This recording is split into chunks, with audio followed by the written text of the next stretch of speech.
la práctica las señales son reales, son funciones reales.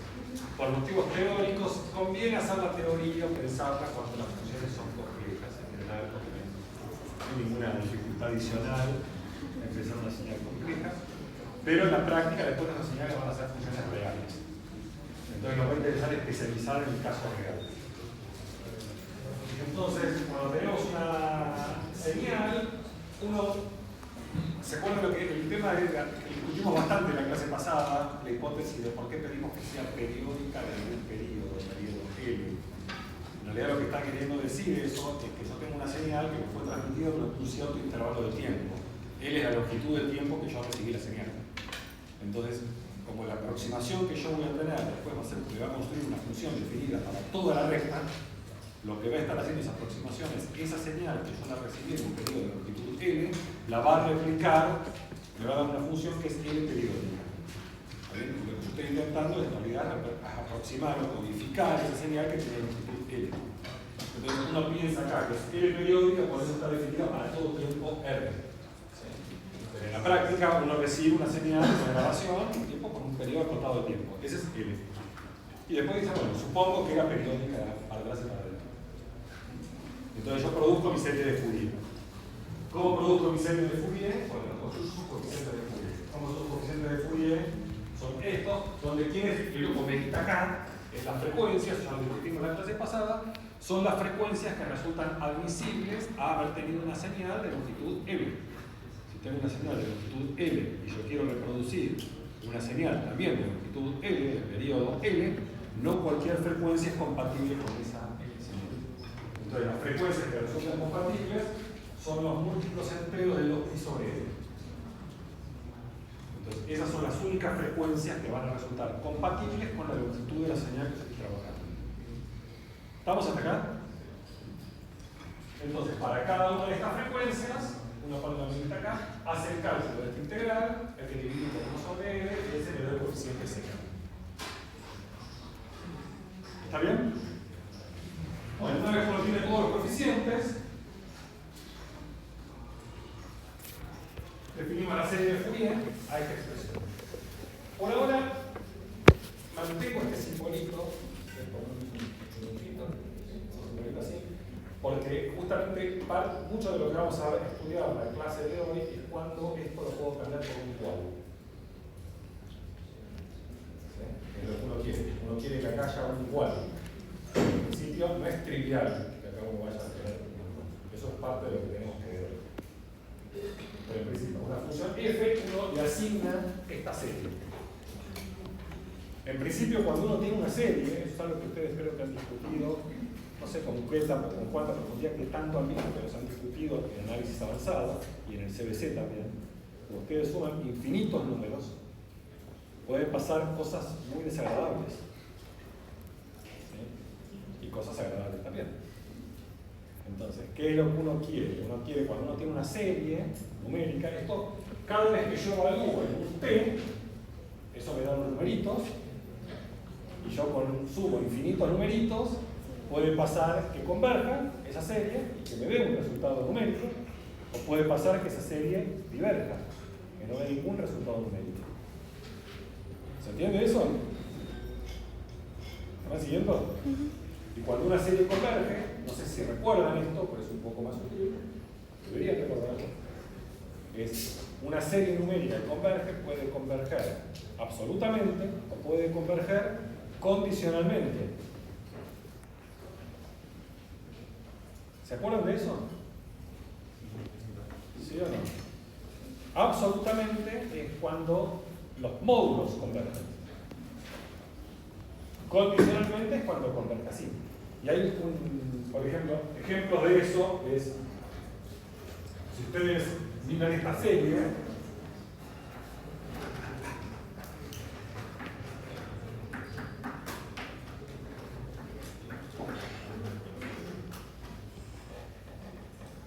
si miran esta serie, probablemente, esta es una serie de términos positivos, entonces acá converger absoluta o condicionalmente es lo mismo, es equivalente a resultados positivos. Si converge, solo si el módulo converge, por resultados positivos. Ustedes saben que esta serie converge, es finita, es toda finita. Bueno, hoy no, pero por ahí la clase que viene vamos a ver, a calcular exactamente cuánto vale esa serie. Vamos a calcular exactamente el valor de esa serie. Y para sorpresa de nadie, aparece pi. ¿Raro? ¿Raro o no? ¿Le resulta raro o no le resulta raro que aparezca pi? Ahí no tiene nada que ver con pi, eso, ¿no? Sin embargo, aparece pi. Cuando uno calcula, no es que da pi, aparece una expresión que involucra pi. No les quiero spoilear, lo vamos a ver después. En cambio, si yo hago esto, ¿qué pasa con esta serie? ¿Qué pasa con esta serie? No converge. ¿Cuánto vale? Infinito. Cuando es una serie de términos positivos, no hay muchas alternativas. O da finito o da infinito, no puede pasar otra cosa. Cuando es una serie con términos que cambian de signo, ahí puede pasar cualquier cosa. Puede oscilar, ¿Se acuerdan de esto? Entonces yo les recuerdo, cuando uno tiene un trabajo con una serie, ¿qué es lo que está haciendo? ¿Qué límite está tomando ahí? Lo que uno hace es, mira, yo tengo una serie de unos ciertos coeficientes a su k, lo que uno está haciendo acá es mirar lo que llama las sumas parciales, que es la suma desde k igual 1 hasta n de a su k. Esto, como suma infinito, siempre existe. Y esto lo que significa es el límite cuando n tiene infinito de estas sumas parciales. Es el límite de una sucesión. ¿Sí? Entonces, ¿qué es el resultado de una serie? Es el límite de la asociación de sumas parciales. ¿Está bien? Entonces, cuando uno tiene una asociación numérica, esa asociación numérica puede converger, puede oscilar, puede irse infinito, le pueden pasar las mismas cosas que le pueden pasar a una serie numérica. Cuando yo sumo cosas positivas, la serie numérica ya no puede oscilar. La asociación de sumas parciales es cada vez más grande, va creciendo. Porque cada vez le sumo algo más. Si los acá pueden ser positivos o negativos, yo qué sé, primero sumo, después resto, primero sumo, después resto, entonces empieza a oscilar, es más, tiene un comportamiento más errático. Si solo sumo cosas positivas es creciente. Y algo que es creciente o converge, o se frena, o se ve infinito. No puede pasar con otra cosa. Bueno, ¿qué pasaba con esta serie? Esta se llama la serie armónica, es una serie muy famosa. ¿Cuánto vale el resultado de esta serie? Esa es la primera serie que vieron en sus vidas. ¿Cuánto viene? ¿Cuánto vale? Diverge, de infinito. La serie de infinito. Esa es la primera serie que vieron en sus vidas. Es razonablemente simple ver por qué esto diverge. Si no lo vieron nunca, les recomiendo que lo miren. Después les puedo mostrar acá muy rápidamente por qué diverge. Esto es como sumar 1 más 1/2 más 1/3 más 1/4 más 1/5 más 1/6 más 1/7 más 1/8 más. Y para ver que esto diverge, la forma de hacer esto diverge es decir, bueno, 1/3, ¿sí?, es más grande que 1/4. Entonces yo acá pongo 1 más 1/2 más 1/4 más 1/4. Hasta ahora puse algo más chico, ¿no? Ahora, 1/5 es más chico que 1/8. 1/6 es más chico que 1/8. Es más grande, perdón. 1/5 es más grande que 1/8. 1/6 es más grande que 1/8. Y 1/7 es más grande que 1/8. Entonces, si acá pongo 1/8 más 1/8 más 1/8 más 1/8 más. Ahí puse algo más chico. Pero esta se calcula muy fácil, porque fíjense, esto es 1/4 más 1/4, 1/2. Tengo, acá me faltó acá tengo 4 1/8. ¿Cuánto es 4 1/8? 1/2. Si siguen con esto, tienen 1 más 1/2, más 1/2, más 1/2, más 1/2, más 1/2, más 1/2, infinitas veces, eso tiene infinito, y el otro era más grande. Entonces era infinito. ¿Está bien? Entonces la serie armónica uno ve que tiene infinito. Cuando acá pongo un cuadrado de finito, esto es un poco más, no es tan difícil, pero no quiero tampoco hacer una clase de series. pero se puede ver fácil crecimiento. Lo que es un poquito más difícil es estudiar la armónica generalizada.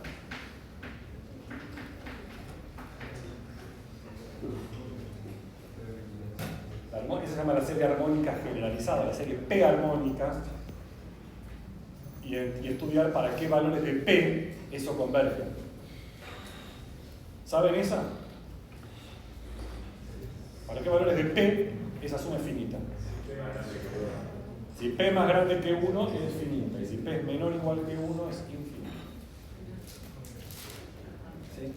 Entonces, esta es finito, si solo si P es mayor que 1.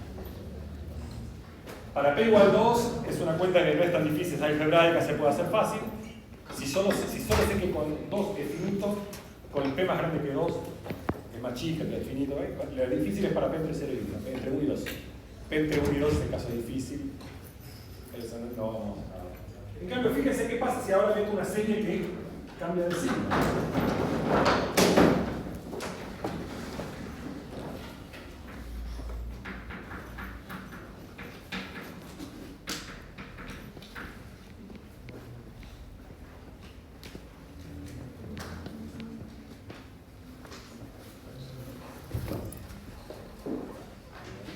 Esta serie ahora ¿qué hace? Primero empieza cuando K es igual a 1 me da menos 1. Después le sumo un medio. Le resto un tercio. Le sumo un cuarto. Le resto un... Y así vamos pa. ¿Converge o no converge? Sí. ¿Converge o no converge? Absolutamente sí. Absolutamente no. Porque si yo meto módulo, ¿qué pasa cuando meto módulo? Claro. Entonces esta serie no converge absolutamente. Si converge absolutamente, converge condicionalmente. Es un teorema con el CLC. Si converge absolutamente, converge condicionalmente. Esta no converge absolutamente, pero sin embargo sí converge condicionalmente. Hay un teoremita que uno prueba en algún momento de sus vidas. Esto lo llama una serie alternada. Si ustedes tienen una serie que es de la forma menos 1 de acá por acá, y acá tiende a 0, entonces la serie converge condicionalmente. Alcanza con que acá tiende a 0 para que converja condicionalmente. Es un resultado que seguramente han usado en el ciclo básico, en alguno de los ejercicios. Pero en general, cuando la serie no es de términos positivos, empieza a complicar.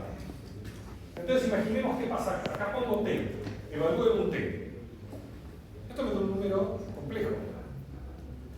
Eso no es tan grave porque un número complejo es como un coseno más y coseno. Entonces cuando viene la parte real, por ejemplo, tienen un numerito por coseno de k omega t por un tiempo t. ¿Qué pasa con el coseno ese? ¿Qué signo? ¿Siempre tiene siempre signo positivo? ¿Cambia de signo? El coseno oscila, ¿no? A veces será positivo, a veces será negativo, pero no es alternada. No es alternada. Por ahí tenés 3 términos positivos juntos, después 2 términos negativos, después 5 términos positivos. ¿No sabés? Es de signos arbitrarios, pero no es alternada. Entonces, determinar si estas series son convergentes o no es una tarea fácil. ¿Está bien? Entonces, parte de lo que vamos a tener que hacer es tratar de determinar cuándo esa serie converge. Entonces, hay dos problemas. Es ver si esa serie converge o no converge. Y aparte, saber si el resultado, suponiendo que converja, que el resultado te da F. No da cualquier cosa. No es solo decir, converge, me quedo tranquilo. Converge y da F. ¿Está bien? Entonces, por ahora, por eso pongo este cosito con el cuidado que nos caracteriza a los matemáticos. Que digamos, en un curso de ingeniería yo pondría igual. ¿Sí? Pero con el cuidado que nos caracteriza a los matemáticos, por ahora pongo ese simbolito, porque gran parte del problema, y fue lo que motivó un montón de desarrollo teórico en todo el siglo XX. Esto es lo que motivó el desarrollo de el cálculo avanzado, el análisis avanzado, después todo lo que se llama matemática, análisis funcional, todo lo que vieron después, teoría de la medida, teoría de Lebesgue, todo eso fue motivado para tratar de este problema. ¿Qué pasa con la convergencia de esa serie? Como su problema realmente es muy delicado, muy sutil. Te vamos a tratar de entender, porque vamos a ver si podemos entender un poco qué pasa primero con algunos experimentos numéricos. ¿Sí? Bueno, lo primero que quiero que hagamos antes de empezar a hacer experimentos, a hacer cuentas, es decir, bueno, ¿preguntas acá? ¿Preguntas? Lo primero es, esta es una igualdad que vale para f señales generales complejas, pero yo ya les dije bastantes veces que en realidad lo que nos importa básicamente es cuando la señal es un número, es una función real. Entonces lo que quiero es que veamos si f, yo sé que es real, no es un número complejo cualquiera. Vamos a ver que puedo tener esta suma compleja. Por empezar, si yo quiero que sea un igual, tiene que haber un número real. Entonces, eso automáticamente garantiza que hay cierta estructura, no cualquier coeficiente. Al ser real, ya los coeficientes tienen que cumplir ciertas propiedades particulares. Entonces vamos a mirar acá. Bueno, creo que vamos a dar cuenta. Si mi señal f es real, vamos a hacer esa cuenta acá.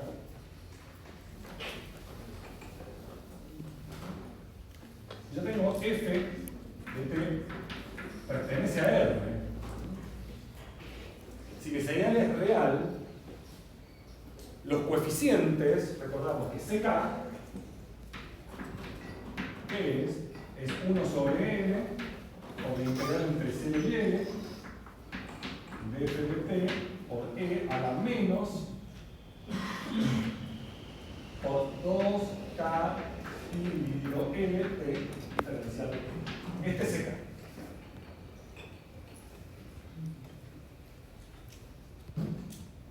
Les recuerdo que este que está acá, este, es un número complejo de módulo 1 que no es otra cosa que hacer el coseno de 2k pi sobre pt más pi veces el seno de 2k pi sobre pt. Una pregunta. Sí. Entonces es desde menos L2 hasta... Es lo mismo. Sí, es lo mismo, pero lo está justificando ahora con que si es real, entonces... No, es lo mismo. Acá yo puedo integrar menos L sobre 2 a L sobre 2 o de 0 a L. El nivel, el dominio de integración, elegís vos el que más te guste. Porque como estamos asumiendo que mi f está definida para todo tiempo real, que es periódica del periodo L, y esto es periódico del periodo L, yo puedo elegir cualquier intervalo de longitud L y la integral de la misma.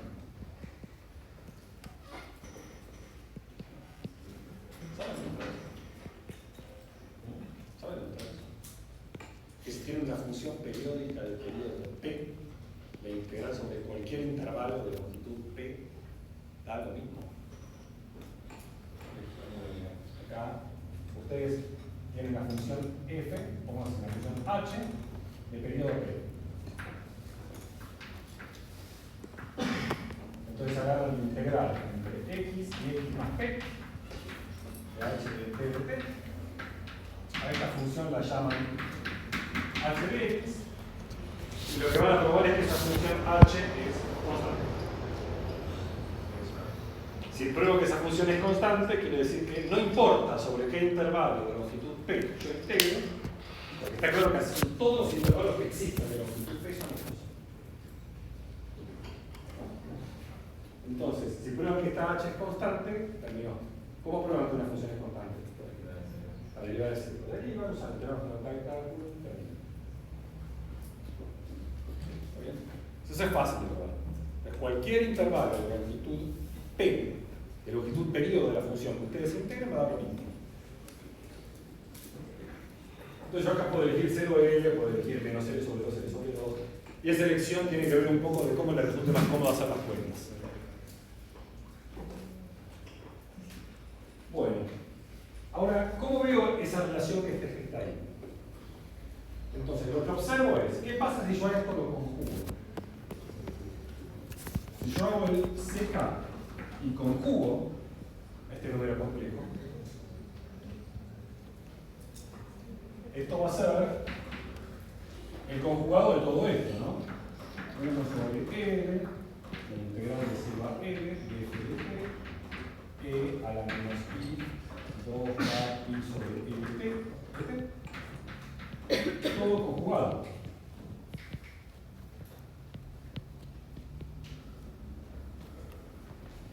¿Vamos hasta acá? Bueno, ahora voy a recordar algunas propiedades de números complejos. El conjugado de un producto de los conjugados. L es un número real, tiene longitud y intervalo. Entonces, el conjugado de un número real es el mismo número real. Esto va a ser igual que 1 sobre L, por la integral de 0 a L, de f de t, por E a la menos I, 2k pi sobre Lt de t, todo conjugado.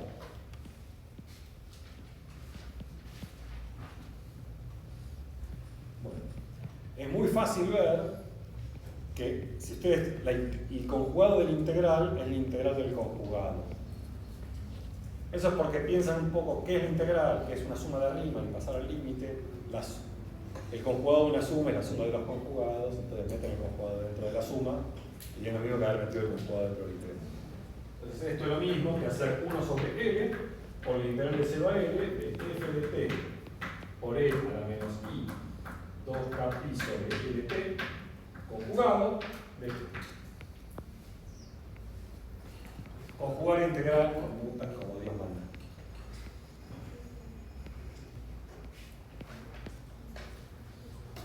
Bueno, y acá tengo de vuelta un producto, estoy conjugando un producto.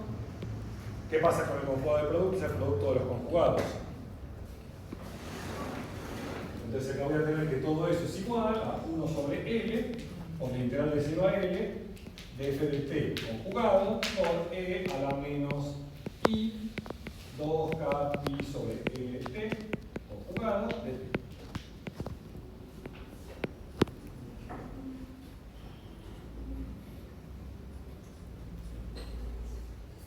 Pero acá es donde es importante. F es real.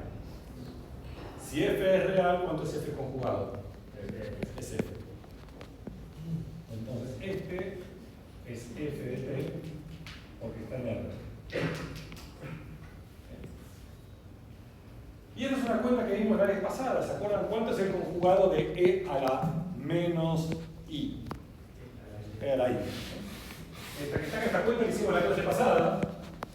Esta es E a la I 2k pi sobre Lt.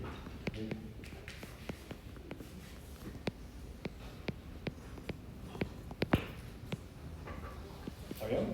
Esa cuenta la hicimos la pasada. Pero entonces, y ahora yo esto voy a escribirlo de esta manera, lo voy a escribir como 1 sobre L, la integral de 0 a L, de f de t, y este E a la I por 2k pi sobre Lt lo voy a escribir como E a la menos I 2 por menos k pi sobre Lt.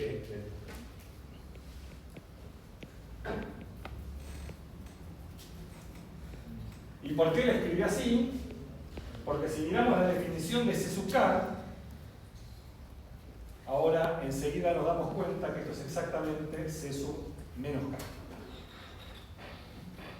Este es C sub k. Entonces probamos que CK conjugado es C sub menos k, que es la relación que está ahí. Eso se le llama la relación que es hermítica. No importa el nombre, no tiene ninguna importancia. ¿Sí? Pero cuando esto ocurre solo si la serie es real. Una pregunta. Si la F es real. ¿Qué querría decir que no sea real? O sea, que tenga una señal que... No lo pienses en términos de aplicaciones. Una función que no sea real, es que vos tenés f de t, esto se la forma una f de t, más i veces una f de t. Y veces algo que dice. Y veces algo. Por ejemplo, esta, coseno de t más i seno de t. Es una señal que no es real. Bueno, entonces lo que quiero mostrar es que si uno, usando esta relación, uno puede entonces reescribir la serie viendo solo las partes, solo números reales. Voy a tapar esta demostración, solamente utilizar la relación.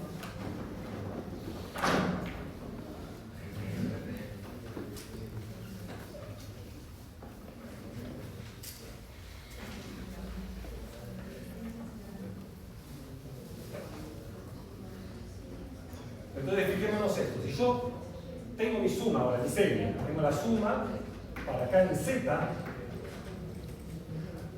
de CK por E a la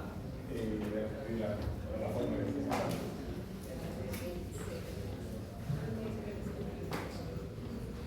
por E a la I 2K pi sobre LT. Este es mi serio. Pero ahora lo que yo voy a hacer es agrupar el K con el menos K.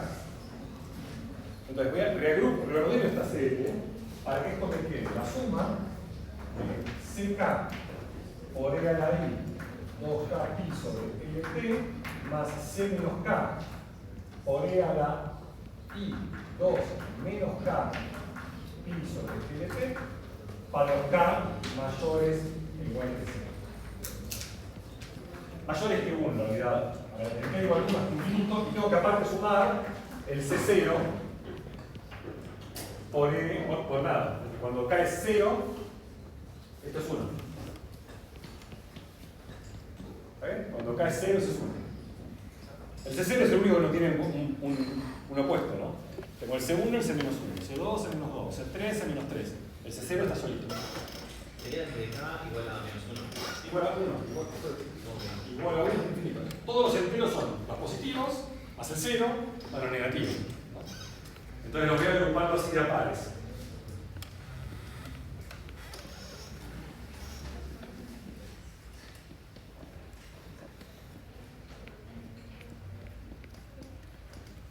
¿Está bien? Pero ahora vamos a mirar esta suma que está acá, fíjense. Este C menos K, yo sé que es CK conjugado, porque eso es lo que probé recién. Cuando la F es real, ¿no? Si la señal es real. Y este que está acá, este que está acá, de vuelta es E a la I 2K pi sobre LT, todo conjugado. Porque conjugar mete un menos en el exponente.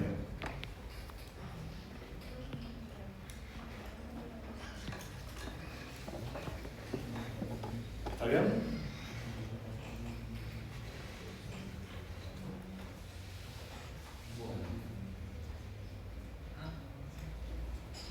Entonces, ¿qué obtenemos ahora? Si yo, este con este conjugado es el producto a todo conjugado. Entonces me queda que todo va a ser el C0, que está solito, lo dejamos por ahí, C0. Y después tengo más la suma desde K igual a 1 hasta el infinito, desde K igual hasta el infinito, y tenemos CK por E a la I 2K pi sobre LT más el mismo número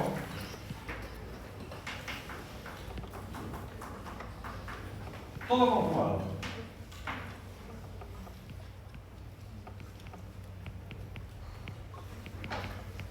¿Qué es un número más su conjugado? La parte real.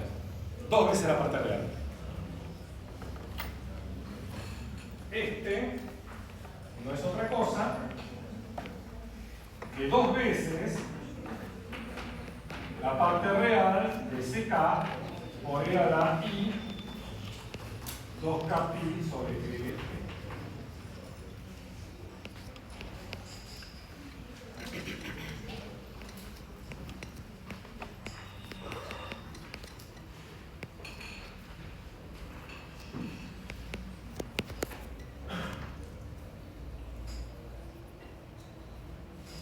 ¿Estamos hasta ahora? ¿Sí?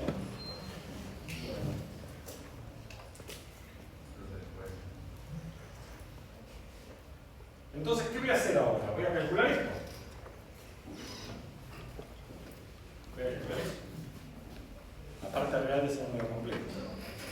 Ahora, voy a asumir que ¿cómo era esto? Si tengo que hacer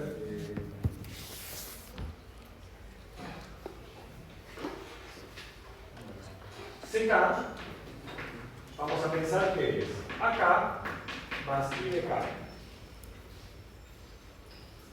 Sé que es un número complejo. AK más I de K. Entonces quiero hacer este por ese exponencial y fijarme cuál es la parte real. ¿Está bien? No sé si me conviene hacer A más B. A ver, si no, me cambio de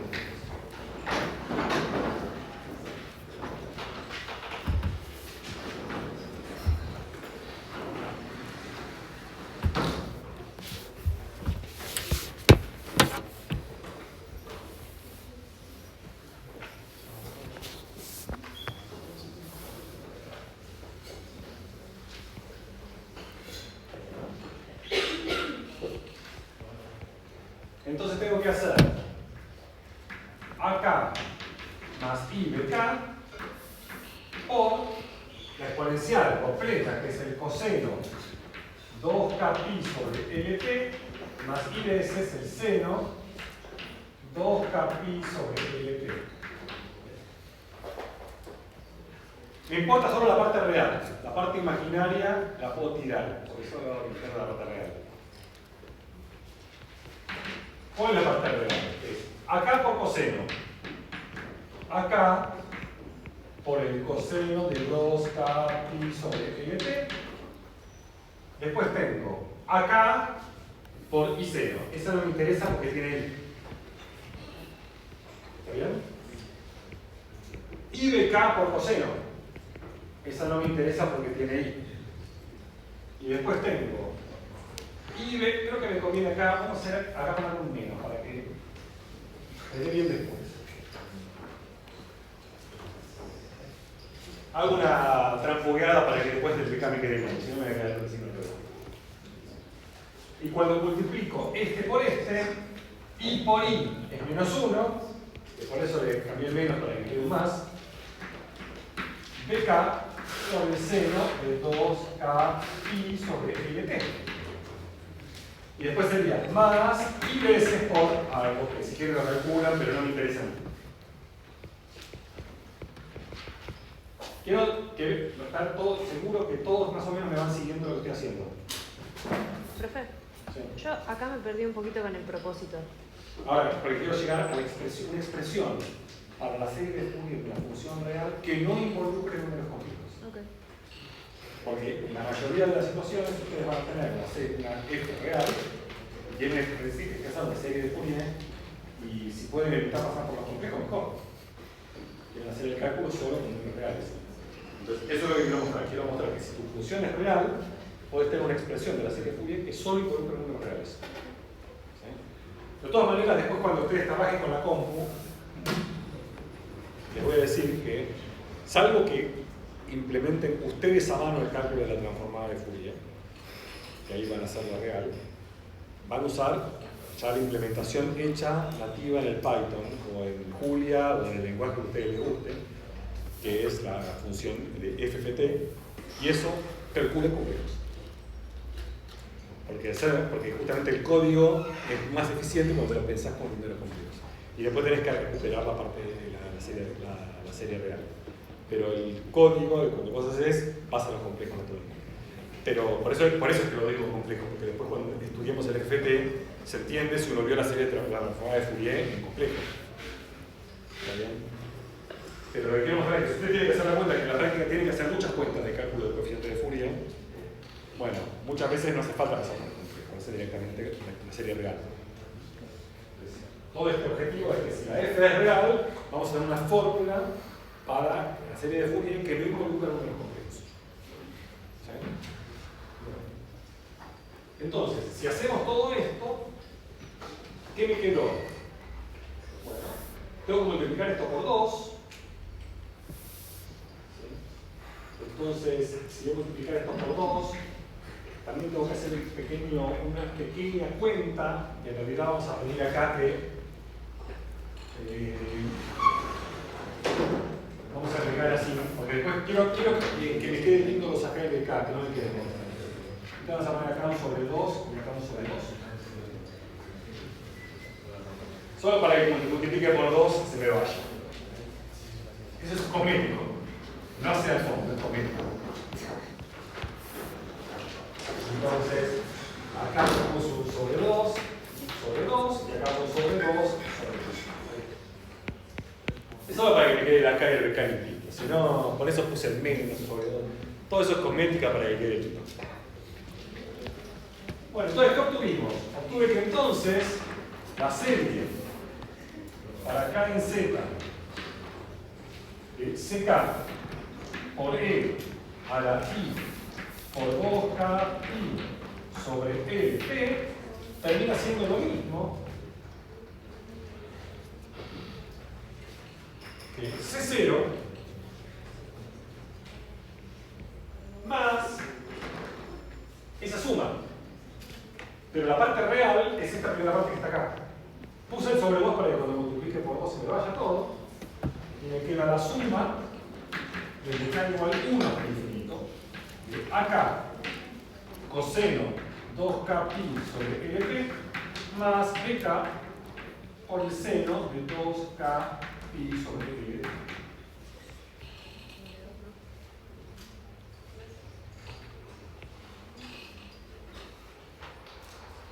Entonces, lo que estamos diciendo es que la serie compleja, cuando la función es real, cuando f es real, la serie usando exponenciales complejas puede reescribirse como una serie real usando senos y cosenos. Y hay una relación entre estos coeficientes AK y BK y el coeficiente CK que tenemos acá. ¿Quién es AK? Si nos fijamos, acá es 2 veces la parte real de CK.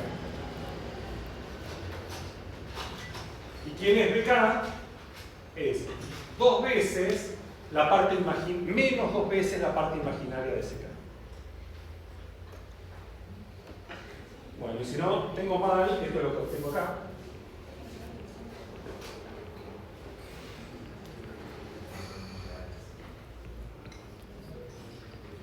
Donde acá fíjense que pongo A0 sobre 2, A0 sobre 2 en vez de C0.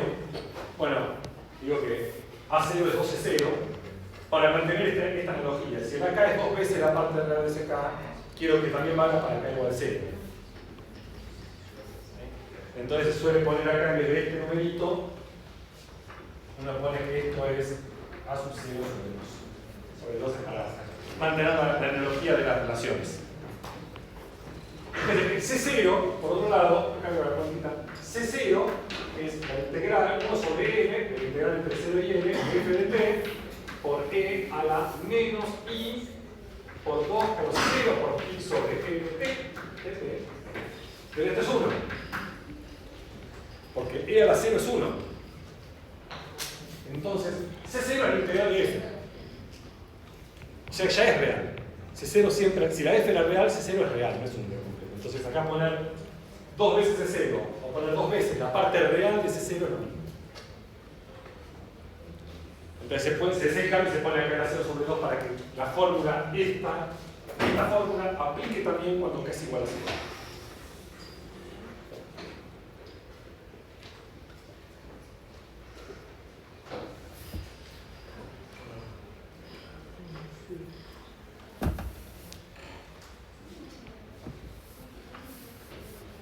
Entonces, ¿qué sabemos hacer hasta ahora? Tengo una señal, me dan una longitud de medición de la señal, me dice, yo sé esa señal, como calcularle para esa señal su expansión en serie de Fourier. Vamos a ver un ejemplo de cómo hacer ese cálculo. Vamos a ver un ejemplo muy sencillo.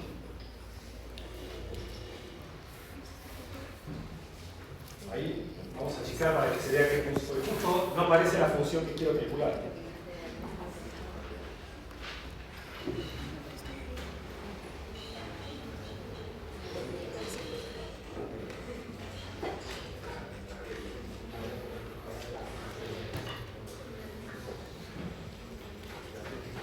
Bueno, quiero calcular la serie de Fourier, expandir en serie de Fourier la función exponencial. Primero, un ejemplo, puse un ejemplo que las cuentas salen, no voy a poner un ejemplo. En la guía tienen varios ejemplos más, En mis notas también hay varios ejemplos más para que ustedes vayan mirando, pero quise hacer, por lo menos que hagamos un ejemplo en clase.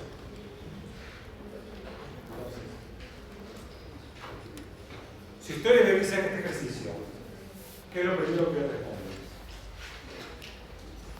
Es real la función. ¿Eh? Que es real la función. Bueno, funciona en realidad, es cierto, pero hay una cosa que hay que decir antes que nada. Ya está. ¿Eh? No es periódica. ¿Quién es el periódico? Entonces, cuando ustedes le dicen calcular la serie de Fourier de una función f, les tienen que especificar el periodo. Les tienen que decir, ¿qué quiere decir el periodo? Esta función no es periódica. Lo que quiere decir es, yo recibí esta señal, que se comporta como un exponencial, pero ¿en qué intervalo temporal la recibí? Entonces me tienen que decir a mí, aparte, qué intervalo temporal o qué longitud tiene esta medición. Y lo que quiero que vamos a hacer el cálculo para dos intervalos diferentes. Y vamos a ver que la expansión en serie de Fourier depende de qué intervalo yo haya elegido. Si ahí me dicen hacer un intervalo o hacer este otro intervalo, el desarrollo es distinto, aunque la función sea la misma. ¿Está bien? El intervalo depende tanto de la función como de la longitud del intervalo, como el intervalo que estoy considerando aquí. ¿Sí? Sí.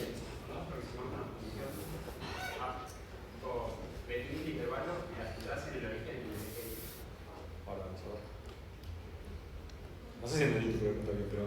O sea, porque todas las trigonométricas son simétricas, ¿correcto? no, acá la F no tiene por qué estar simétrico, ¿no? Vos dejás y se va a ocupar solo.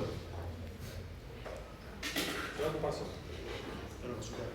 ¿Es distinta la expresión porque no es periódica la función? Sí, y aunque fuera periódica, si vos miras un recorte que no es el periodo, también va a ser distinta. Eso que vos decís, eso de correrla del origen, de alguna manera, esta término se ajustó. Vos tenés algo que tiene media cero, pero le sumás algo. Este justamente lo que le sumás es el promedio de la F, el promedio del área. Entonces, naturalmente lo subís. ¿Sí? Bueno. Entonces, lo primero que hay que hacer es definir el intervalo. Eso es lo primero que tenemos que hacer. Siempre que ustedes le dan una función, dicen, bueno, ¿en qué intervalo? Entonces vamos a hacer dos casos. El primer caso vamos a hacer el intervalo 0,1, que es como estuvimos trabajando hasta ahora, 0L, pero con L igual a 1. Bueno, por más que la función sea real, es muy fácil, es mucho más fácil el cálculo de los coeficientes, y yo calculo el coeficiente complejo. ¿Por qué? Porque ustedes tienen que calcular, este es el coeficiente. Yo tengo que calcular esta integral. Si yo tengo que calcular esta integral, al regresar la cuenta, calcularla como exponencial es trivial. Si yo acá esto lo expandiera como coseno más seno, coseno más y seno, tengo que calcular la primitiva de e a la t por el coseno de algo. No es que sea tremendamente costoso, pero si ustedes recuerdan de su cálculo de primitiva del CBC, ese es un ejemplo de primitiva que sale integrando por partes dos veces. Tienen que integrar de parte dos veces, y son esas que son cíclicas, que haces parte dos veces, te vuelve a quedar con la que empezaste y despejás. En cambio, si yo lo miro como un exponencial, es un renglón. Es la ventaja de hacerlo como exponencial. Entonces, no está bien, ¿no?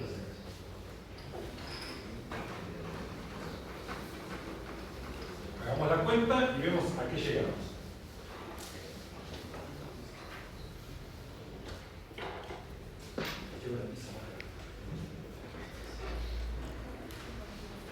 Bueno, entonces tengo que CK va a ser 1 dividido L. ¿Quién es L en este caso?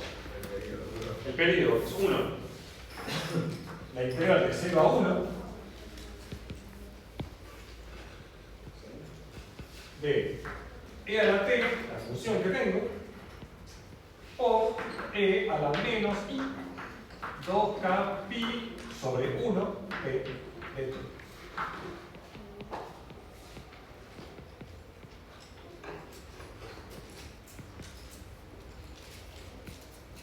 ¿Estamos de acuerdo acá? Esto es lo mismo que hacer qué cosa. Bueno, esto es 1, no importa, este es 1, no importa, y es producto de exponenciales sumo los exponentes. Entonces me queda, sigue acá, la integral de 0 a 1 de e a la t por 1 menos i 2k pi de t.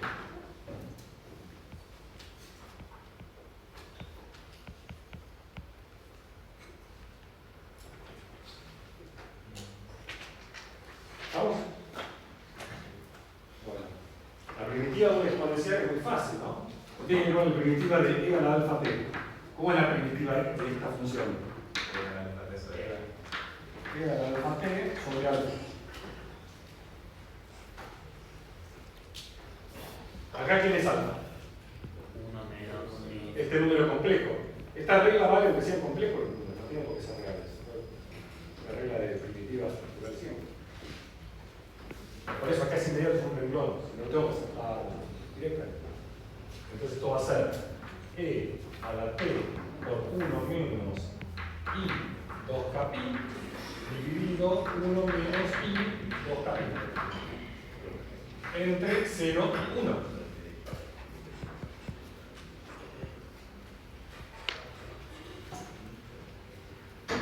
¿Está bien? ¿Qué pasa cuando evalúo el 1? Me queda e a la t, tengo el 1, e a la 1 menos i 2k pi dividido 1 menos i 2k pi. Menos, y ahora tengo que evaluar el 0. Cuando evalúo el 0, acá me queda e a la 0, que es 1. 1 dividido 1 menos i 2k pi. Y ahora esto que está acá parece medio un lío, pero es muy fácil porque ¿qué pasa? Esto es como tener, ¿no? La pregunta acá. Si hacemos e a la 1 menos 2k pi i, esto tenemos que tener e por e a la menos 2k pi i. ¿Cuánto vale esto? ¿Cuánto vale? Y si tiene que dar eso, 1. 1. Porque es un múltiplo entero de 2pi. Es un ángulo. Piensen geométricamente, esto lo viene una vez cada uno. Cuando tienen una exponencial compleja, lo que está arriba es el argumento. Tiene un complejo, el módulo 1, y tienen que ver cuánto lo rotan. Este es el ángulo. Y lo que estoy diciendo es lo roté en un múltiplo entero de 2pi. Siempre estoy en el 1.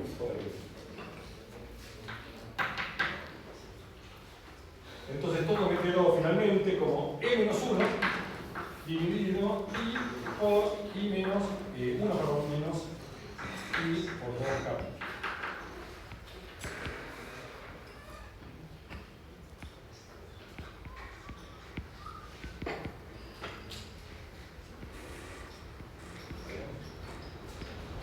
A este número yo le voy a querer tomar la parte real y la parte imaginaria.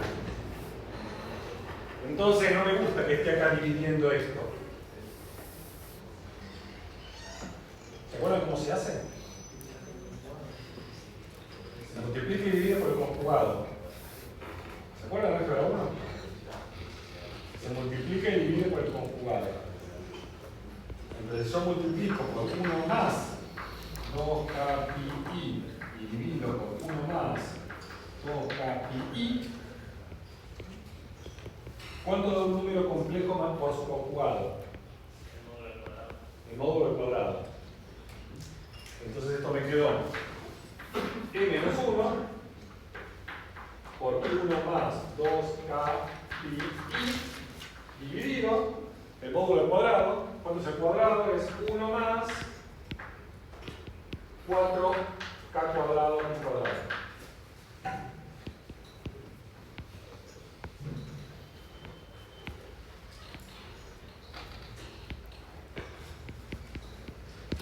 ¿Siguieron la cuenta?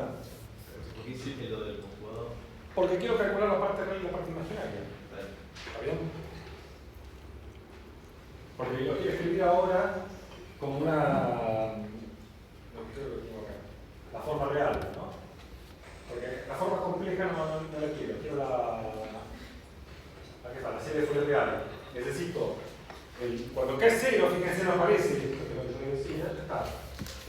n-1. Y después para los K siguientes tengo la parte real, que es n-1 sobre este número, y la parte imaginaria, que es 2K pi dividido este por todo por el n-1. Voy a escribir acá, tengo la parte real de CK, es n-1 dividido 1 más 4K cuadrado pi cuadrado. Y la parte imaginaria de CK me quedó n-1 por 2K pi dividido 1 más 4K cuadrado pi cuadrado.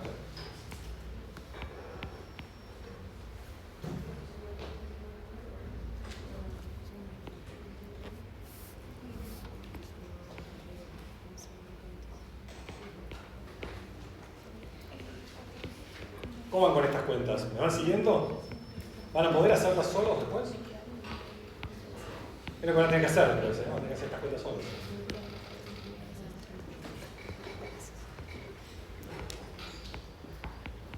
¿Cuántas cuentas con números complejos hicieron después de álgebra 1? Muy pocas, eso se nota. No es culpa de ustedes, ¿eh? No, perdón, disculpame si se sintieron atacados, no estoy atacando para nada, ¿eh? Para nada. Y no es culpa de ustedes, no es culpa de ustedes, para nada. No se enfrentaron de vuelta en un curso donde tuvieron que hacer esas cuentas, no tuvieron necesidad de hacer esas cuentas, no es culpa de ustedes. Nos va a pasar lo mismo y peor todavía en la última parte de la materia, cuando tengamos que repasar, por ejemplo, el teorema de Gauss, el teorema de Stokes. Por ahí ni se acuerdan del nombre, pero...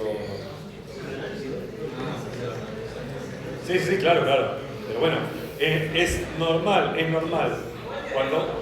Cuando uno estudia una cosa en una materia y después no lo vuelve a usar y pasan los años, ¿qué pasa con eso que estudió? Te lo olvidaste completamente. Entonces, no hay que preocuparse, no tiene que tener pudor de esto. Si no se acuerda, no pasa nada. Se repasa y se vuelve a la mente.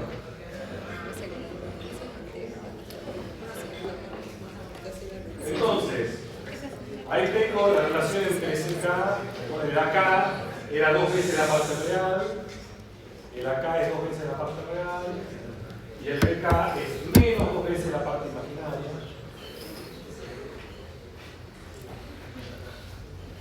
Aquí está la serie de Fourier, el número 1, y aquí está la parte, la forma real, tenemos que escribir así, ahí tenemos la relación. Y estos son los coeficientes.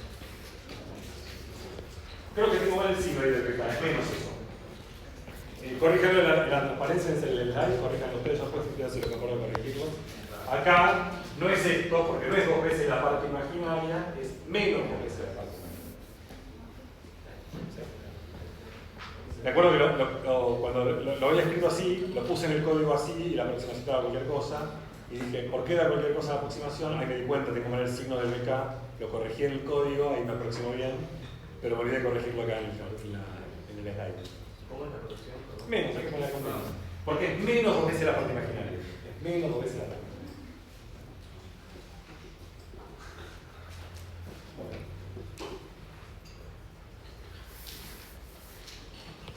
Esta es la representación entonces que tenemos. Bueno, este igual que está acá, en realidad por ahora sigue siendo un aproximado, pero ahora vamos a ver que es un igual computacionalmente. ¿Sí? Vamos a ver que es un igual computacionalmente. ¿Cómo hice yo en este caso particular? No usé ninguna rutina de la compu. ¿Sí? El E es 1 debe ser por 2. No, porque es... porque acá te pones que me da 0 sobre 2. Acá está bien. Entonces, lo único que hice fue definir estos coeficientes así con la fórmula. Definí estos coeficientes con la fórmula, definí ese coeficiente con la fórmula.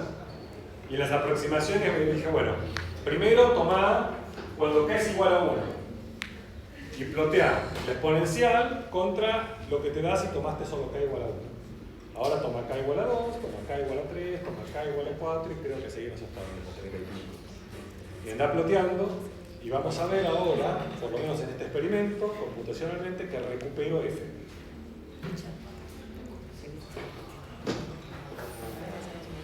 Sí, sí.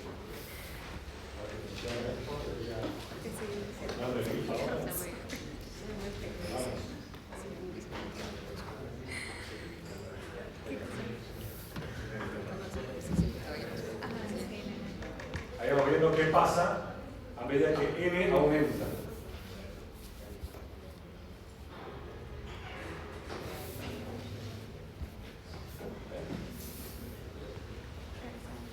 Ahí tenemos cómo va aproximando. Fíjense que, ¿qué pasa con la aproximación? ¿Vale igual en todos lados? ¿Dónde tiene problemas esto? En el borde. Bueno, tenemos que, por eso vamos a tener que estudiar por qué. Vamos a entender por qué está pasando en el borde. Hay que pensar lo siguiente. La serie de Fourier interpreta esta exponencial como una función periódica. Entonces, al ser periódica, ¿qué piensa mi serie de Fourier que ocurre después de que termine este periodo? Repito, o sea, vuelve acá. ¿Sí? Entonces acá está viendo que esta función tiene una discontinuidad. Para mi serie de Fourier, acá estoy mirando una función que es discontinua. ¿Y qué me da la serie de Fourier? Este valor. ¿Qué es este valor? Es un intermedio entre los dos valores, ¿no? Bueno, vamos a ver teóricamente que cuando hay una discontinuidad de salto, la serie de Fourier nos da el promedio de los valores laterales. En realidad es como que quiere como repetir la función y le da el saltito. Exacto. Esto que vemos acá, ¿sí? Esto se hace cada vez más chico para él, pero la amplitud de ese error se mantiene constante. Es un fenómeno muy interesante de serie de Fourier, como el fenómeno de Gibbs. En la nota también está discutido severamente, yo voy a hacer una pequeña discusión, no voy a probar ningún resultado sobre eso. Pero el fenómeno de Gibbs, como que cada vez que tenés una discontinuidad, se produce una oscilación que en media es chiquito, porque el espacio de esa oscilación tiende a cero. Pero la amplitud de esa oscilación se mantiene constante. Sí. Una pregunta. ¿E a la T es una función re buena? O sea, es Sí. recta casi. Si vos agarraras una sola trigonométrica o poquitas, con un periodo mucho más largo, no sé, ahí tenés de 0 a 1, una trigonométrica que tenga amplitud de 3, y haces un dibujo así, con un solo parámetro la aproximás re bien. ¿Por qué Con limitarse uno a- solo no, con uno solo no la Bueno, pero poquito, digamos. O sea, imagínate que es la media panza de una trigonométrica. Sí. ¿Por qué limitarse a si yo quiero aproximar este periodo, ¿no? 0, 1, Sí. esa es mi señal. ¿Por qué limitarse a usar trigonométricas más chicas? ¿Por qué no usar trigonométricas más grandes? No, es que no vas a poder pegarla, no es cierto lo que decís. Te parece que es una panza, no es una panza, esto crece exponencialmente, no crece como la panza de una trigonométrica. No es cierto, no está bien lo que decís. Probalo, sabes que no te da. Correcto. Bueno, la serie de Fourier produce, a diferencia de con los polinomios de Taylor, que es otra técnica de aproximación que ustedes tienen, los polinomios de Taylor producen aproximaciones que no son así tan oscilatorias como la de la serie de Fourier. ¿Sí? Ahí la S representa lo mismo que acá. Sí, n es K. Sí, pero n es hasta. Porque no representa exactamente K. N es cuántos términos de la serie de Fourier suman. Es acá. Es de K igual a 1 hasta n. ¿Bien? ¿Cuántos términos sumen? Claro, cada vez voy sumando más. Cuando dice n igual a 16 es que sumé de esta serie, sumé 16 términos.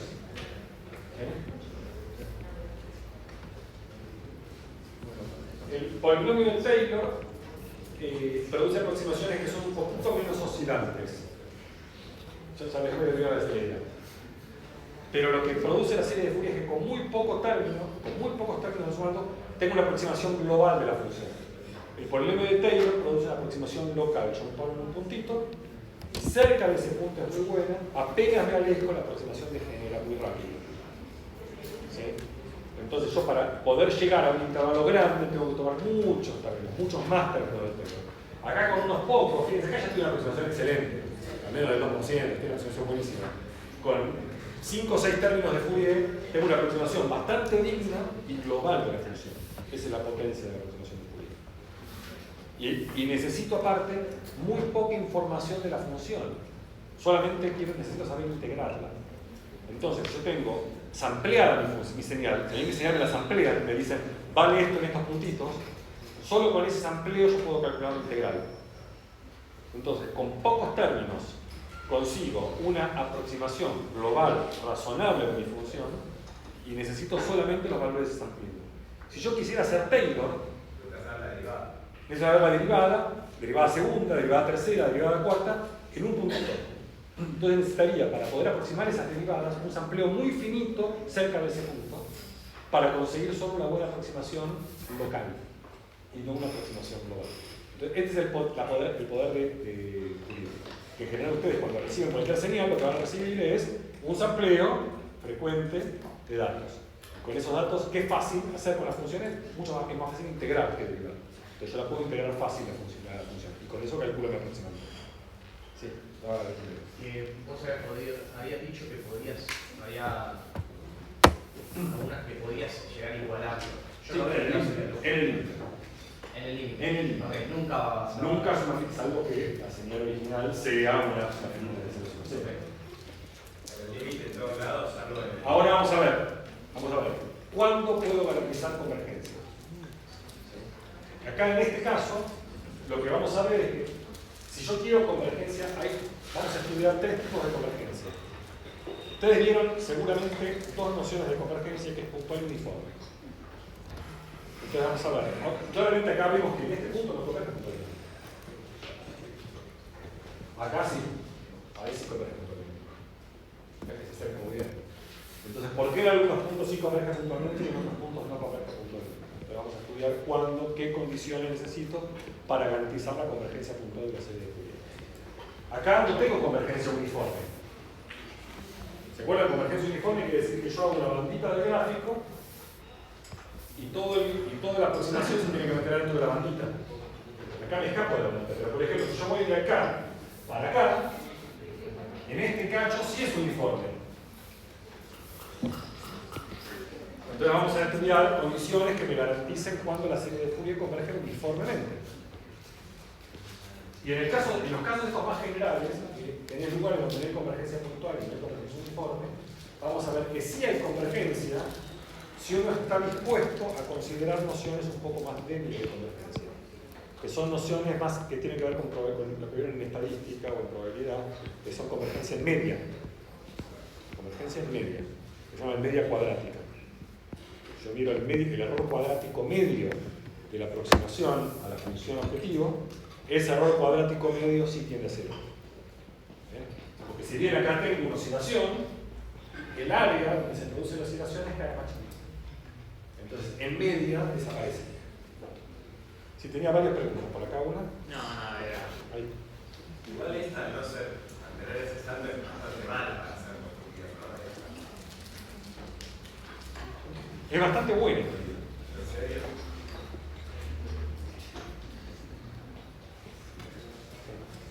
La señal clásica que va en las notas tengo, hoy no traje la simulación hecha acá, pero esta es la señal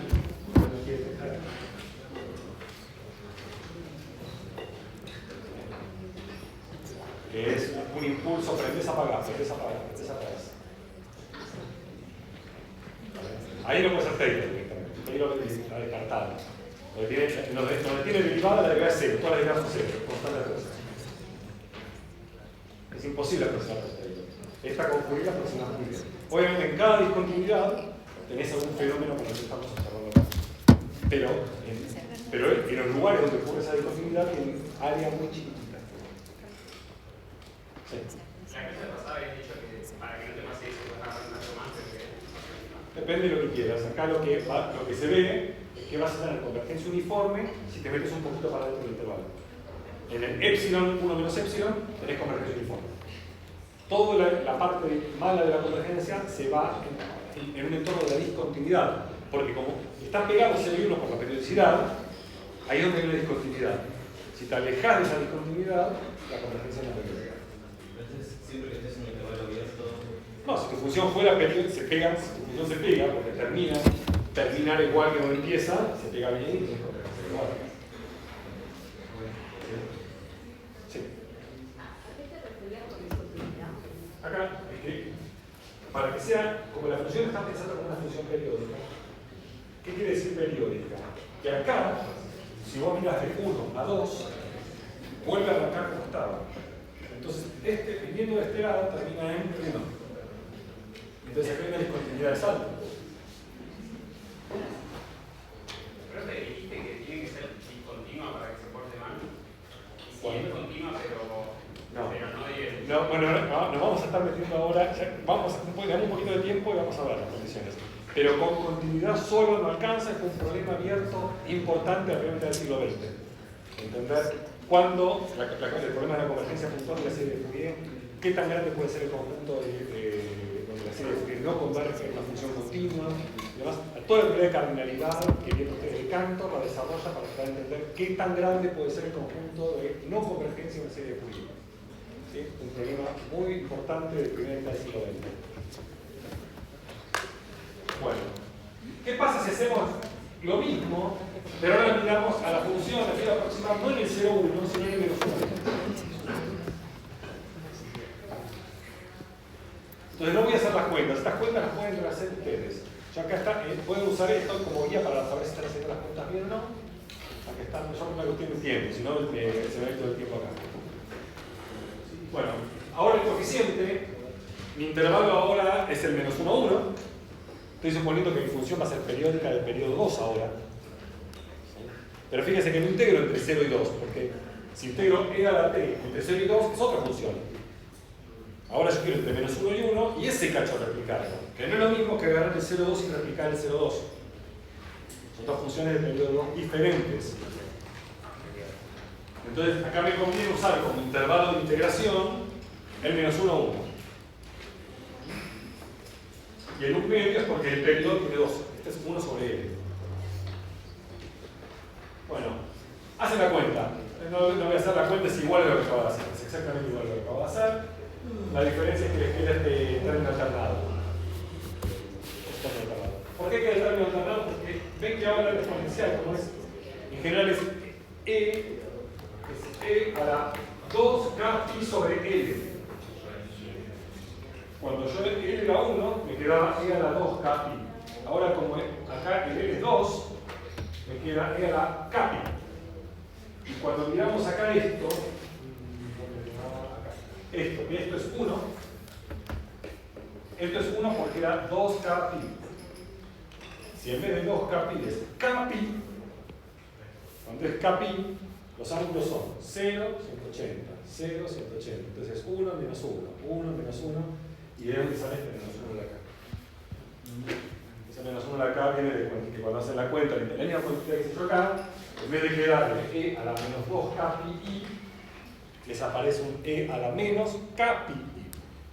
Y eso no es siempre 1, vale 1 menos 1 alternadamente. Viene de ahí. Pero después la cuenta es muy parecida, ahí tienen la representación compleja. Sí. El término CK. Un segundo que sería acá. Sí. Que ahí tienen un E a la X. No estaría entendiendo bien qué sería de me equivoqué explicando.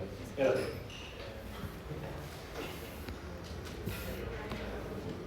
Bueno, choclo, no importa. Pero hacen lo mismo. ¿Sí? A partir del CK, esto es real, este complejo multiplica por el conjugado, saca la parte real, la parte imaginaria, van a llegar a esas expresiones. Hagan la cuenta, practiquen con esa cuenta, es muy parecido a lo que acabo de hacer yo, y quede que yo. Que si comparan, la serie no es la misma que la que teníamos antes. Tenemos totalmente encarnados, queda otra serie. Entonces, cuando ustedes, por más que sea la f, es la misma, cuando yo cambio el intervalo, entonces no es la misma f. Porque ahora lo que hay que pensar es que la f es ese cacho después replicado periódicamente. Si mi función exponencial es así, Pero ahora yo recorto esto, y esto lo replico periódicamente, quiere decir que ahora tengo así, ahora tengo así, ahora tengo así. Pero si yo tomo ahora este intervalo, entonces tengo que hacer así, así, así. Que la función naranja y la función blanca son distintas funciones. Entonces series de Fourier son distintas series. La verdad es que uno vea que es la misma formulita, ahí a la T. Son distintas funciones. Cuando fijo el intervalo, fijo una periodicidad, entonces defino funciones que son distintas, van a depender del intervalo que yo elija. Hay muchos ejemplos, ejercicios que voy a tratar después, donde parte de lo que tienen ustedes que hacer es darse cuenta qué intervalo es el que les conviene fijar. ¿Sí? Ah, ¿les conviene en qué sentido? Depende de lo que quieras. Vamos a hacer un ejercicio de ese tipo. Una consulta sobre como la aplicación, como más filosófico, pero no. No, o sea, tiene que ver con lo definido. Una enseñanza repetida. Depende, no. Todo depende de qué aplicaciones estés pensando. Si uno piensa en el sentido del procesamiento de señales, solamente en esa aplicación, vos recibís una señal. Una vez que vos recibís la señal, esa señal tiene que ser reproducida. Eso es todo. Cuando uno está escribiendo algo vivo, no esperás tener todo de la señal para aprender. Uno hace el cerebro. O vas, cortás cachito, matás, cachito, matás, cachito, matás, después un cachito, proceso, y tu aparato obtiene esa compresión, descomprime y te reproduce. Y necesitas el tiempo de buffer, hay un poco que necesitas para hacer esa cosa de compresión, y por otro lado, el tiempo de cómputo que necesita, la compresión y la descompresión. Entonces, todo eso está hecho en el ejercicio, pero vos incrementando un poquito, ese poquito lo transformas en Fourier, mandás los coeficientes en Fourier, o con esos coeficientes de Fourier reconstruís la señal de proceso. ¿Está bien? Entonces, esos cachitos son pautados, es decir, que ese intervalo es conocido, esa parte viene en todo el proceso de compresión y descompresión. ¿Sí? Pero ahí tiene ese objetivo. Hay otro tipo de ejercicios tiene otro significado, pero vamos a ir viendo despacito. Si digamos se fue generando datos y por ejemplo en algún momento uno de los datos vuelve a pasar por uno de los datos iniciales y después se vuelven a repetir algunos de los datos y vos quisieras elegir bien un periodo, elegías desde el momento inicial hasta el momento de expresión. Vos podés elegir, a veces vos ves los datos y ves que, por ejemplo, los datos que recibís tenés ruido en algún lugar y los querés descartar, entonces esa parte la tirás, entonces calculás tu periodo, todo eso sí es parte del análisis de datos que van a hacer ustedes. Bien, que el operador hace. Sí, por eso. Bueno, y si vemos acá se da un fenómeno similar, acá tengo de vuelta la...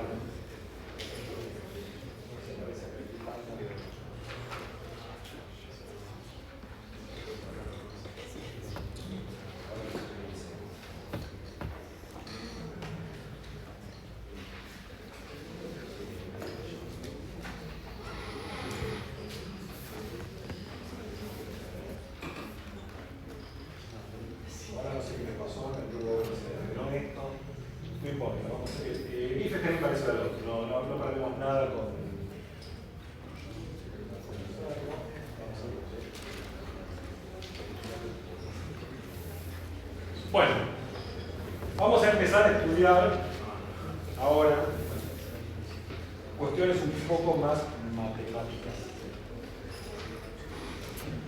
Entonces, estuve bastante tiempo debatiéndome sobre qué demostrar y qué.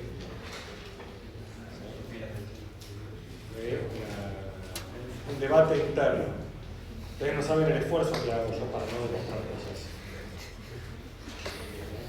Porque soy matemático, cuesta no demostrar. Entonces, lo que decidí que voy a hacer ahora es casi no demostrar. Las demostraciones están hechas en las notas. ¿Sí? En las notas están hechas. Aquellos de ustedes, que probablemente sean minoría, pero seguro que hay, un grupo grande, que tienen una habilidad un poco más matemática, yo recomiendo fuertemente leer esas demostraciones. Fuertemente. Están llenas de ideas. Llenas de ideas. Pero realmente se pone un poco técnico. Otra vez que di este curso, hice todas las demostraciones. No fue muy feliz. ¿Tienen esa sensación que uno tiene cuando estás hablando y la persona que está delante tuyo ya no te está escuchando y debe que esperes cuándo termina? Entonces, decir que no quiero volver a pasar por eso. Entonces sí les quiero contar un poco qué dicen los teoremas para saber cuándo poder aplicarlos. La demostración, sobre todo la demostración difícil es esta. Esta es la más difícil. La convergencia. Que aparte se implementan todos los otros teoremas, hacen uso del teorema de la convergencia. Entonces necesitas saber cuándo una serie de convergencia para poder demostrar todos los teoremas. Un tema delicado que aparte usa ideas que no sé si vieron. Y si tengo que introducirlas por primera vez estas ideas para demostrarlos, uno las ve primero en un caso que es un caso más fácil. Y acá uno rehúsa esas ideas, pero cuando quiere hacer como si fuera el caso fácil falla. Entonces aparece una dificultad adicional y hay que ver cómo sobreponerse. Entonces ya, si no vino la idea en el caso fácil y yo tengo que explicárselas para el caso difícil, es como que ya le doy un poco de mano. Pero el teorema dice esto. Ahora voy a explicar, no sé. Esto es lo que está el teorema, ustedes lo van a leer así, está copiado y pegado a la imagen de las notas, por eso dice 12.1, están las notas. Pero yo les voy a contar ahora qué dice ahí. Y quiero contarles brevemente la idea, porque la idea sí es muy interesante. La idea sí es muy interesante, me parece más relevante la idea que el teorema en sí. Luego otra idea ni caso fácil de ser. Porque esto es algo que seguro o lo han usado en alguna materia o lo van a usar más adelante, porque es una idea que aparece en infinidad de lugares, que es la idea de filtrado de señal. ¿Qué es hacer un filtrado de señal? Hay muchas ideas, pero hay una cosa que seguro han escuchado, o si vieron alguna vez, cosas que están implementadas, que por ejemplo, cómo se hace, tiene una silla con ruido, hace un filtro gaussiano. ¿Escucharon algo de eso? ¿Qué es eso? ¿Saben qué es? Hay un comando de Python que me da una señal, yo le digo hacer el filtro gaussiano, le doy unos parámetros que ni sé lo que significan esos parámetros y me devuelve algo que ya no tiene más ruido. Entonces, tiene una cosa que hace algo así y le digo filtrame. Entonces, ¿qué hace el filtro? Esto hace algo.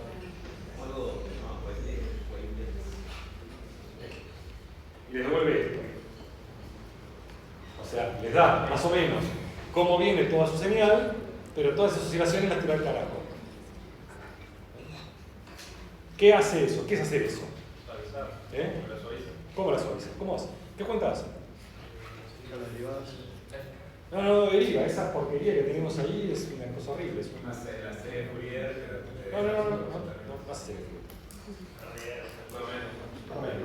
Hace promedios. Si mi señal es esta, tenemos la f de x. Entonces, ¿qué hace esto? La nave que vamos a llamar la f sub epsilon de x, que es la versión suavizada. Y lo que hace mi f sub epsilon de x, ¿cómo hago con f sub epsilon de x? Digo, bueno, lo que voy a hacer, estoy parado en este x, miro f de x acá, pero no voy a mirar, no me interesa el valor de f de x, porque eso tiene una oscilación ahí brutal metida en el medio. Entonces ese valor de f de x no me da una representación de la f. Lo que yo quiero saber para representar la f es quiero saber más o menos cómo era el trend, cómo venía, qué pasaba antes, qué pasaba después. Entonces lo que yo quiero es agarrar una ventanita y promediar los valores de f en la ventana que agarré. Promediar los valores de f en la ventana que agarré. Entonces, ¿qué hago esto? En vez de f epsilon de x, digo, bueno, agarro mi función f en un i que son todos los i's de la ventana, y los voy a promediar. ¿Cómo lo voy a? Puedo hacer un promedio así, a lo bruto, que directamente integro entre x menos epsilon y x más epsilon, y divido entre los epsilon. ¿Chao? Ese no es el filtro gaussiano, es un filtro tosco, ¿no? Trunco, promedio, y a la boca. ¿Sí? Otra cosa que uno puede hacer un poco más fina y más sutil que esto, es decir, bueno, voy a agarrar una densidad de probabilidad, voy a agarrar la densidad de probabilidad, y lo que voy a hacer es promediar toda la función respecto a ese núcleo de probabilidad. ¿Entiendes eso? Entonces yo agarro la densidad de probabilidad, una función también así, que grande, y la centro en X. Entonces si G me define una densidad de probabilidad de media 0, entonces esto me va a promediar todos los valores de f pesados con esa densidad de probabilidad. ¿Qué es una densidad de probabilidad? ¿No hiciste probar? No.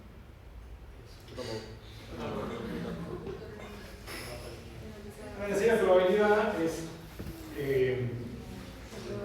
¿cómo explico esa densidad de probabilidad? Una densidad de probabilidad es una función que te dice, si vos tenés un experimento y te dice cómo calculás, qué probabilidad tenés de que algo te dé 8. Por ejemplo, si yo agarro una persona acá al azar, ¿qué probabilidad tengo de que mide entre 1,60 y 1,70? O sea, si el valor es muy loco, lo va a tener menos en cuenta que si el valor es... Exacto, exacto. Entonces lo que hace, en este caso esta densidad de probabilidad, lo que está diciendo es, esto va a hacer pesar mucho los valores de y cerca de x, y va a hacer pesar poco los valores de y lejos de x. Entonces esta g va a tener, típicamente cuando es una gaussiana, esta g es algo así. Entonces estoy pesando mucho lo que está acá cerca y poco las colas. Cuando yo quiero promediar los valores de acá, digo, bueno, lo que está muy lejos la verdad que no me importa. Me importa solo lo que está local. Pero no quiero decir que importa 0. ¿Está bien? Promedio todo, la cosa es que le doy un peso, una importancia relativa. Entonces, para que sea una densidad de probabilidad tiene que ser así, tiene que ser positiva y tiene que tener integral 1. Para que la suma total de todas las variables te dé 1. Entonces, esto debe ser una gaussiana. ¿Y qué es el épsilon? El épsilon quiere decir qué tanto concentrar. Porque vos podés hacerlo así, o podés decir, no, vamos a hacer que pese mucho lo que está acá y poquito lo que está afuera. El épsilon lo que mide es la dispersión o la varianza. ¿Qué tanto vas a concentrar? ¿Qué tan importante? Si vos querés que sea muy importante sobre lo que está cerquita de X y muy poquito importante lo que está lejos, el épsilon es muy chiquito. Es decir, esa variable tiene muy poca dispersión. En cambio, si no, hay un balance después. Si el epsilon es muy chiquitito, sacás muy poco ruido. Si el epsilon es muy grande, sacaste mucho ruido, pero ya tiene poco que ver con la función que estás queriendo realizar. Hay un balance de elección del mejor epsilon para eliminar un ruido de un filtro de este estilo. Es un filtrado. Depende de que cuando G es la gaussiana es 1 sobre raíz de pi por e a la menos x cuadrado sobre 4, si no me acuerdo. ¿Era así? ¿Se acuerdan ustedes? ¿Lo hicieron probar? No me acuerdo casi la raíz de pi o raíz de pi. ¿De 2 pi? ¿De acá a 4? Sí. Sí, ¿por qué? Creo que sí. La vamos a calcular en algún momento. Cuando pones, esta es la gaussiana, la distribución normal, que es lo que sucede típicamente. Si vos agarrás, decís, bueno, dame todas las alturas de todos los bebés al nacimiento, después de las 36 semanas de gestación, todos los pesos. Y vos los pones todos los que pesan 2 kilos, todos los que pesan 2 kilos 100, todos los que pesan 2 kilos 200, y haces tus columnitas van a ser algo así. Y acá está el peso probable. Y así es como se calculan después los percentiles. Vos decís, bueno, ¿qué es el percentil 10? Son todos los que están. El percentil es el mirar hasta acá, hasta el 10%. Percentil 20, percentil 50, etc. Así es como se calculan los medios. Cuando uno va y te dice, está fuera del rango, estás en el percentil tanto. Tiene todos los datos, un montón de datos, en columno. Siempre se distribuye como una gaussiana, ese es un teorema que uno ve en prueba, que es el teorema central del límite. Siempre se van a distribuir como una gaussiana. Y ahí calcular los percentiles. Entonces, esto es una densidad de probabilidad. Bueno, esto es un filtrado. Ahora acá, cuando hiciste este epsilon, ahora integro todo R. Bueno, esta idea es una idea muy profunda en matemática y es un teorema que uno prueba que si esta es una velocidad de probabilidad, es decir, es positiva y tiene integral 1, cuando epsilon tiende a 0, f epsilon tiende a 0, recupera 0. Ese es un teorema que uno prueba, que es la idea del filtrado. Si yo agarro un filtrado muy chiquitito y filtro cada vez más, vuelvo a ver la función f sin filtrar. Después, si yo la quiero filtrar, no voy a hacer epsilon muy chiquitito, porque no tiene gracia. Tenés que jugar un poco con eso. Esa misma idea se usa acá para probar este teorema. Porque lo que uno ve es que uno puede reescribir la serie de Fourier como un integral así, donde la función que me queda acá, que se llama el núcleo de Dirichlet, también tiene integral 1. Pero la dificultad aparece en que esa función que queda ahí no es positiva. Y eso caga todo.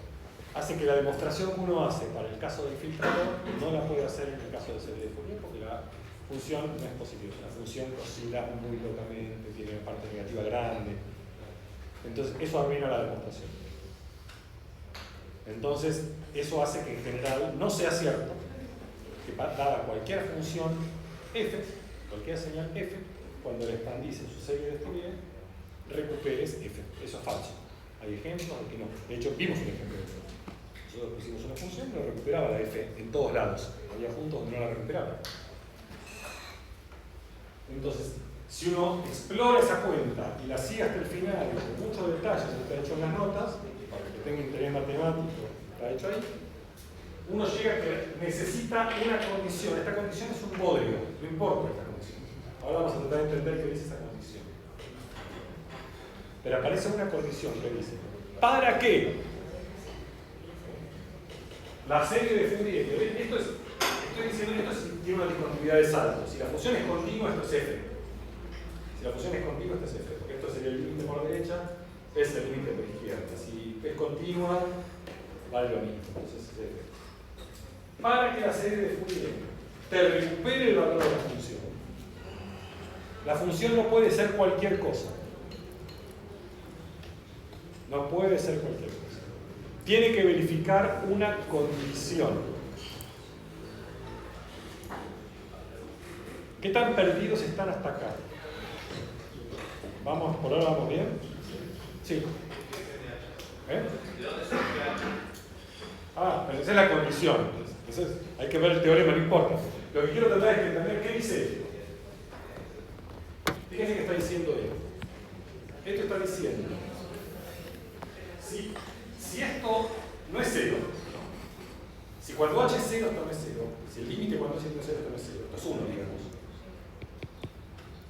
Esto es como el integral de 1 sobre h. ¿Vale? Imaginémonos que para h chiquitito, f no es continua. Si f no es continua, entonces cuando h es chiquitito, f de t0 más h y f de t0 menos h,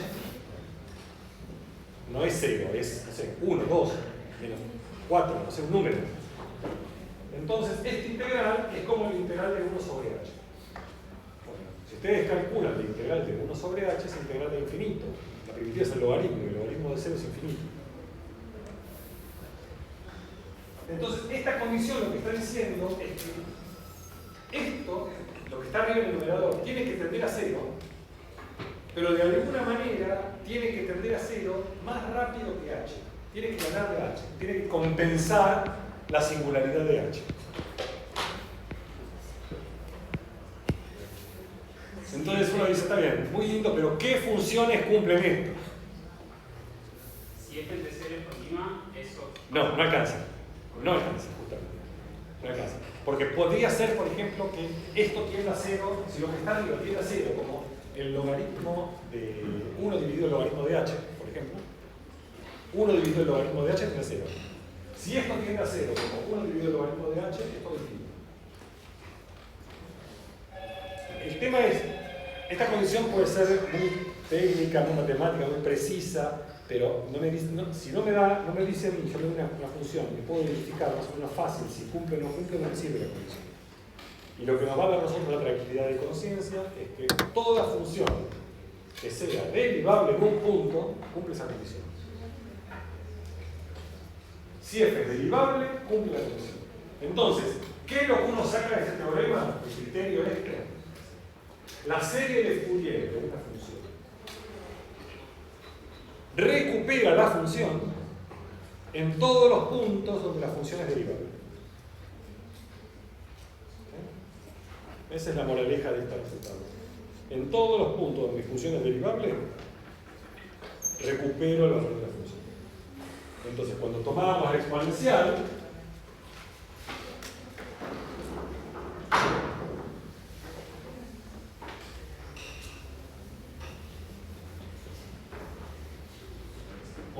nuestra exponencial,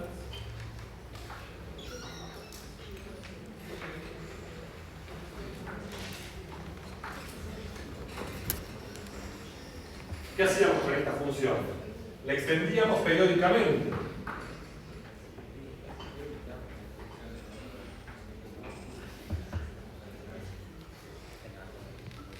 Entonces, esta función nueva, en este punto, no es derivable. Entonces, en este punto, la serie de Fourier no recupera la función. Ahora, en este punto, si bien no es derivable, sí tengo derivadas laterales. Sí tengo derivadas laterales. Entonces, si tengo derivadas laterales, lo que me dice ese teorema es que la serie de Fourier converge al promedio de estos dos valores, justo al punto medio. Entonces esto hay que entender. Si mi función era continua y derivable en el punto, la serie de Fourier converge a la función. Si mi función no es continua, pero no es derivable, ya me metí en un bolonqui. ¿Sí? Y si mi función tiene una discontinuidad, pero en esa discontinuidad es de salto y tengo derivadas laterales, converjo al promedio de la función. Eso es lo que está diciendo este teorema. La demostración dice que está en las notas, ¿no? En las notas. Yo, a los que les guste la parte más formal matemática, los invito a leerla y pueden preguntarme en cualquier momento dudas que les surjan. No es una demostración fácil, pero tampoco es una cosa que es tremenda, pero bueno, tiene sus technicalidades.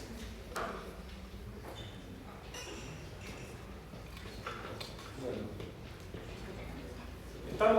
Pues la idea es una idea difícil porque la idea consiste en reescribir la serie de Fourier como un filtrado de la señal,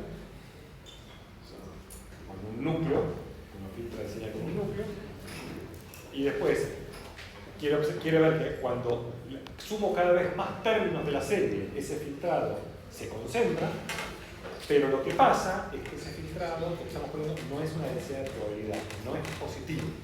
Entonces no puedo terminar la demostración igual que se hace en el caso clásico. La función es muy oscilatoria, entonces tengo que hacer una vuelta de tuerca y la vuelta de tuerca me aparece esta condición. Con esta condición consigo que... Pero es medio un bolonquito, hay que hacer varias cosas. Y hay contraejemplos, uno puede construir contraejemplos. El problema, si no me acuerdo mal, el problema final de la convergencia de Fourier fue determinado de ser resuelto por Charlie Fefferman en la década del 60 o 70, un paper muy famoso en Annals of Mathematics, pero estuvo abierto desde Fourier hasta ahí. Era muy difícil entender exactamente para qué funciones. Pero uno puede mostrar siempre que existen funciones continuas. Dado un punto, tengo funciones continuas que la serie de Fourier no convergen en ese punto. Hay muchas cosas que pueden decir. Con continuidad sola no alcanza. Bueno. ¿Está bien? Entonces, convergencia puntual. ¿Cuándo hay convergencia puntual? En los puntos de diferenciabilidad. Los puntos de funciones derivables, ahí tengo convergencia. Ahora, cuando tengo una señal como este estilo, ¿qué voy a esperar? En todo acá voy a tener una convergencia, acá voy a tener una convergencia. En todas estas discontinuidades al punto medio. Y eso es lo que tengo que esperar. Yo cuando haga mi simulación voy a ver eso. Esta es una señal que no es una cosa caprichosa, es una señal que aparece mucho, que es el prendo, apago, prendo, apago, prendo, apago. Bueno.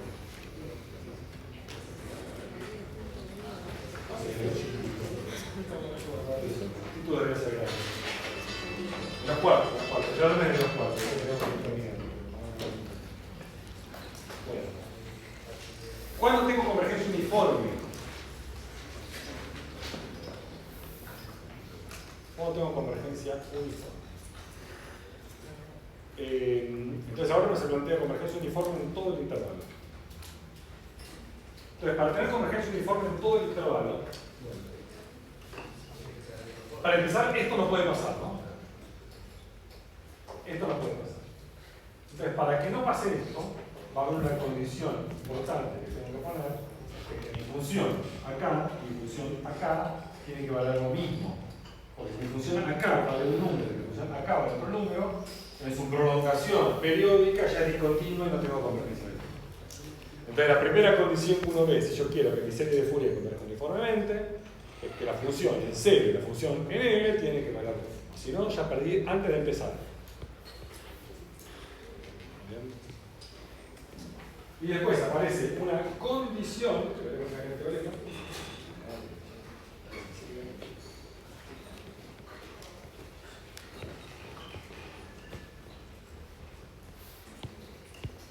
¿Escucharon hablar de este conjunto?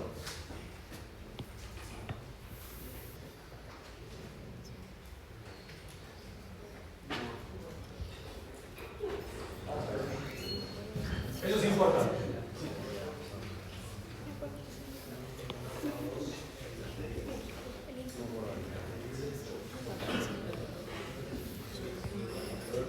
Definición.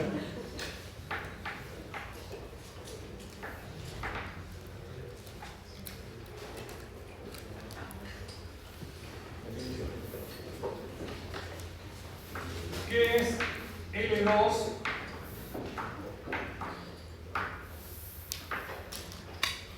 de 0 a 10? Perdón,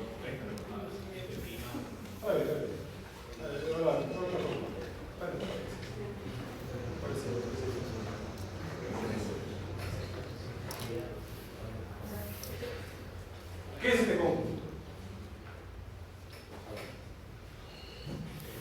Es algo que hasta ahora lo vine esquivando. ¿Se acuerdan cuando vimos la clase pasada cómo medir ángulos entre funciones? ¿Cómo hacer producto escalar de funciones? Entonces, si ustedes tenían una f y una g, funciones definidas de 0 L aparecen en C, definimos el producto interno de f contra g como 1 sobre L por integral de C de L f de t por g de t conjugado por C.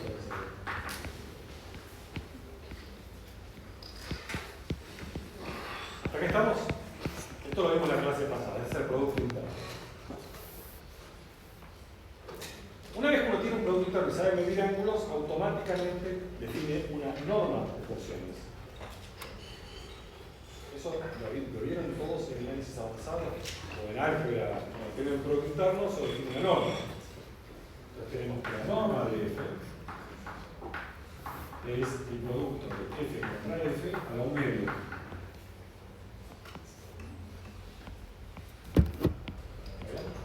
Siempre que tiene una forma de medir ángulos, tiene una forma de medir longitudes. Miden ángulos, miden longitudes. Esto va a ser entonces 1 sobre L por integral de 0 a L de módulo de f de t cuadrado, diferencial de t,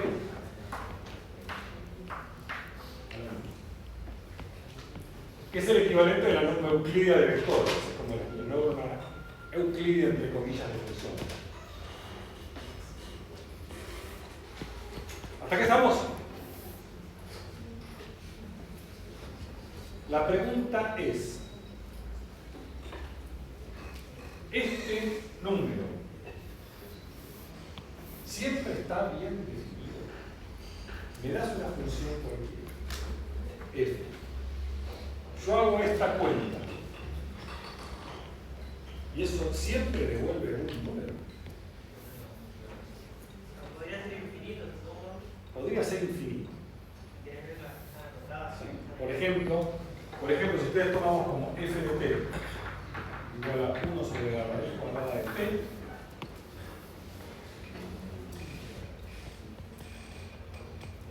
hagan la cuenta, es muy fácil esta cuenta. Cuando elevan al cuadrado les queda 1 sobre t, y si reintegran 1 sobre t que se le viene, la cuenta está infinito. Entonces, no quiero cosas que den longitud infinita, quiero funciones que tengan longitud finita.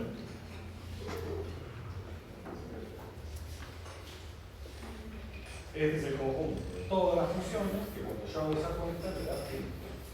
¿Por qué 2? Bueno, porque acá dice 2.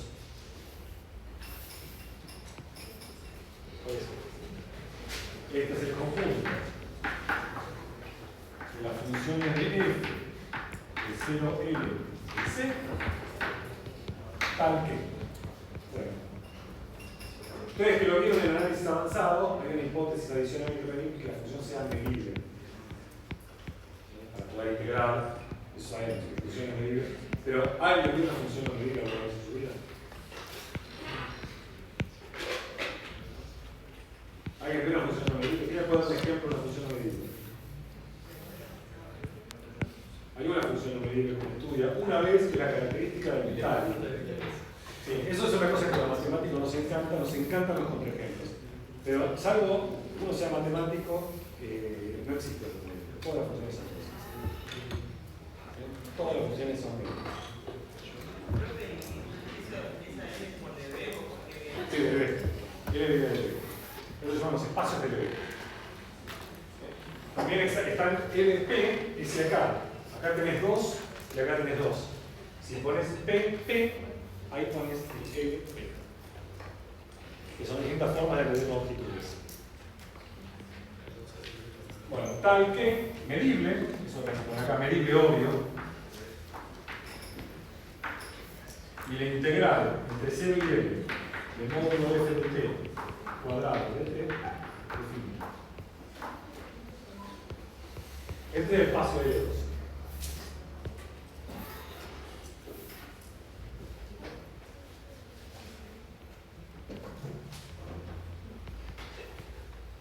¿Está bien?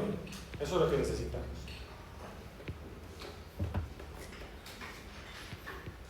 Entonces, ¿qué dice el teorema? Tenés una función. La función, acá es periódica, quiere decir que en serio, no solamente que es periódica para afuera, que por ahí tendría que haberlo escrito mejor, corríjanlo ustedes en sus notas. Esto estoy diciendo que f de 0 y f de l valen igual. No puede haber una discontinuidad después, tiene que haber f de 0 igual f de l. Eso es importante, si no, este teorema es falso. F de 0 igual f de l. Que f es derivable, pero la derivada tiene que estar en este conjunto L2. Por ejemplo, si ustedes agarran y dicen, bueno, f de t es la raíz cuadrada de t. Si yo calculo f' de t, entonces 1 sobre 2 raíz cuadrada de t. F sí está en L2, f' no en L2. Entonces tiene que ser una función cuya derivada está en L2. En casi todos los ejemplos que ustedes van a tratar en su vida, ustedes van a derivar f y f' es continua. Si f' es continua, es acotada, si es acotada, está en L2. Para no estar en L2 tiene que tener una singularidad, tiene que haber infinito en L2. Así. Si es acotada, está en L2. Entonces, en general, si ustedes derivan y no les queda una porquería de castigo, la derivada les queda una cosa toda linda, está en L2. No hay problema.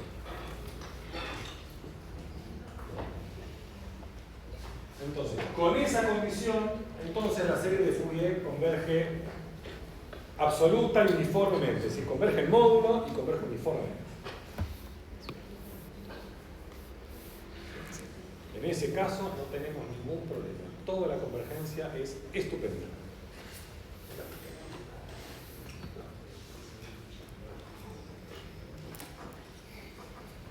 Por decir que L periódica ya alcanza. Acá hay que agregar acá que f de 0 igual f de L. Pero no sería, porque si entonces f de 0 más L, que es igual a f de L, tiene que ser igual a f de 0. Es cierto, pero cuando estamos en le extendemos por periodicidad una función, que no vale, está bien que aclarar. Hay que aclarar. Se usa en las pruebas, usás efectivamente.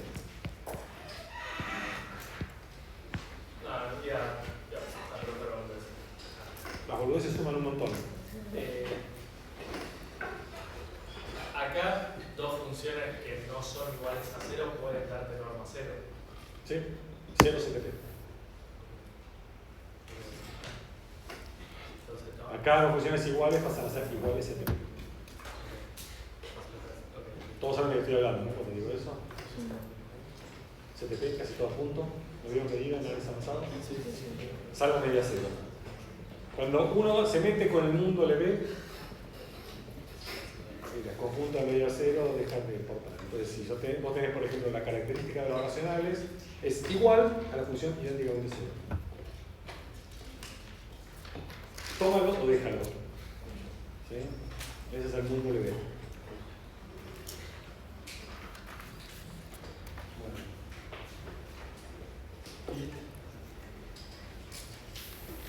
Por último, no sé por qué se me achicó la letra. ¿Qué pasa si la señal es discontinua?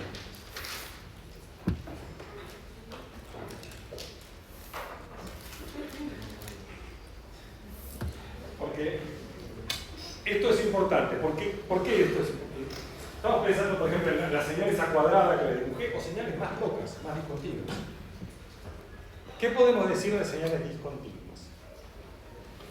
Cuando tenemos una discontinuidad, bueno, tenemos el resultado de convergencia puntual, me dice, bueno, en los puntos donde sí es continua y es derivable, eso es convergencia puntual, si mi discontinuidad es de salto en ese punto converge, pero ¿qué puedo decir globalmente de la aproximación?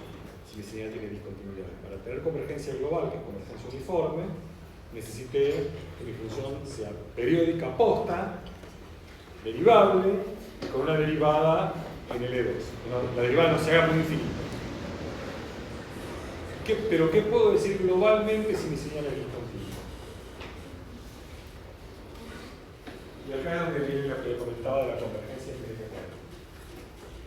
Acá tenemos el resultado de convergencia en media cuadrática. ¿Qué es la convergencia en media cuadrática?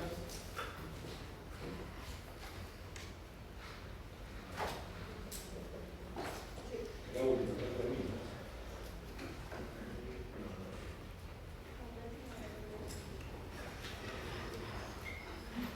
Esta sería la serie de Fourier cuando sumé n términos. Esto es lo que digo, estoy diciendo que este sería el promedio cuadrático. Es como ponerse cuadrados mínimos. Cuando dicen, minimizan el error de cuadrados mínimos, o luego se tiene como función de pérdida en día, que haga remóvil en el error. Hacen la resta, le van al cuadrado e integran. Esa es la forma de medir el error, esa es la media cuadrática. Esto permite que una función y la otra en un punto la distancia sea grande. Pero, ¿qué pasa? Si el conjunto donde esa amplitud es chiquitito, en promedio es chiquito. ¿Está bien? Por ejemplo,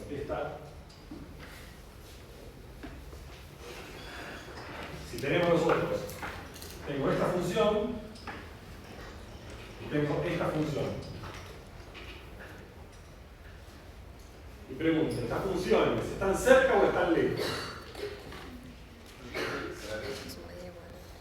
Y la respuesta es ni cerca ni lejos, depende. ¿Cómo vas a medir la distancia?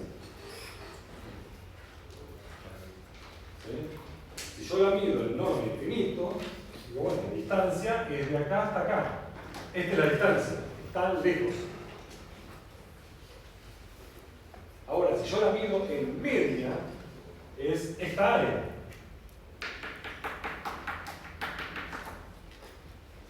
Y esa área, si esa montañita que sale ocurre, por más que sea muy alta, ocurre en poquito espacio, el área de base por altura, el área es chiquita. Entonces, en media están cerca. ¿Se entiende? Entonces, dos funciones pueden estar cerca o lejos dependiendo cómo las midas.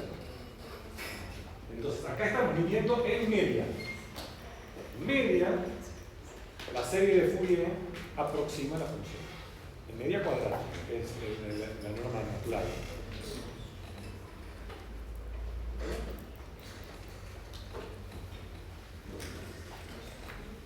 Si me ponen excesivo interés y demás, puedo dedicar un rato de alguna clase a ahondar en algunos resultados. Las demostraciones son dedicadas. Se puede ir haciendo despacito, cada pasito. Todo debe estar en las notas pero me interesa tener por lo menos un panorama de cómo son las convergencias de la serie. Vamos a usarlo. La clase que viene voy a dedicarla a hacer algunos ejercicios. Pero con esto, esencialmente pueden hacer toda la guía. Hasta cuando empieza con transformadas. No lo pueden hacer todo. Yo la clase que viene voy a hacer ejercicios.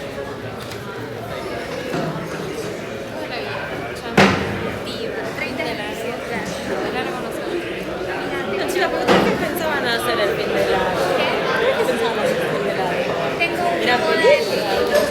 ¿Ya? el sábado. Voy a estar ahí en ¿Qué fin de largo? Es más, pero escuchame, con la novia. ¿Qué? cerca del parcial. Sí, pero no importa, porque la vida es una. La vida es